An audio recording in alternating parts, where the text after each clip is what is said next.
नमस्कार, मी संतोष सुतार आणि आपण पाहतात शेल माझा. काजू उद्योगातील वाढती स्पर्धा, वाढत्या समस्या आणि वाढते काजूचे उत्पादन लक्षात घेऊन शासनानं काजू प्रक्रिया उद्योगास विशेष प्रोत्साहन देण्यासाठी महाराष्ट्र शासनानं वाढीव निधी उपलब्ध करून द्यावा अशी मागणी चंदगड विधानसभा मतदारसंघाचे आमदार शिवाजीराव पाटील यांनी महाराष्ट्र राज्याचे मुख्यमंत्री नामदार देवेंद्रजी फडणवीस यांच्याकडे केली आहे. यासाठी त्यांनी मुख्यमंत्र्यांना आपल्या मागण्यांचं निवेदन दिलंय. आमदार शिवाजीराव पाटील यांनी निवेदनात नमूद केल्याप्रमाणे 2010 पासून काजू प्रक्रिया उद्योगांना प्रोत्साहन देण्यासाठी शासनानं कर परतावा योजना अंमलात आणली. या योजनेमुळे राज्यातील काजू प्रक्रिया उद्योगांना मोठ्या प्रमाणात विकास साधता आला. परतावा योजनेमुळे उद्योग आणि त्या संबंधित सर्व काजू घटकांना त्याचे फायदे मिळाले.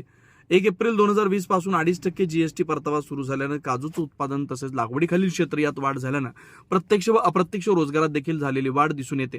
शासनानं दिलेल्या प्रोत्साहन आणि सवलतीमुळे काजूची लागवड वाढली, रोजगार वाढला, उद्योग वाढला, काजूगराचं उत्पादन वाढलं. सध्या सुरू असलेल्या आर्थिक वर्षात सदर योजनेकरता ₹7 कोटी इतका निधी मंजूर करण्यात आलाय. त्यातील 4.20 कोटी निधी वाटप करण्यात आलाय. 2.80 कोटी निधी शिल्लक आहे. सध्याच्या काळातील वाढत्या स्पर्धेमुळे आणि उत्पादनामुळे काजू उद्योगास वाढीव अनुदानाची गरज आहे. चालू आर्थिक वर्षात दाव्यांकरता 10 कोटी एवढ्या अतिरिक्त निधीची आवश्यकता आहे.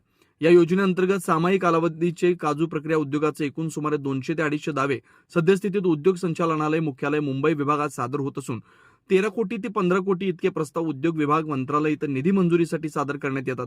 त्यामुळे वार्षिक 7 कोटी निधी हा अपुरा पडत असल्यानं पुढील आर्थिक वर्षापासून या योजनेची परिणामकारकता टिकवून ठेवण्यासाठी सुधारित निधीची आवश्यकता आहे.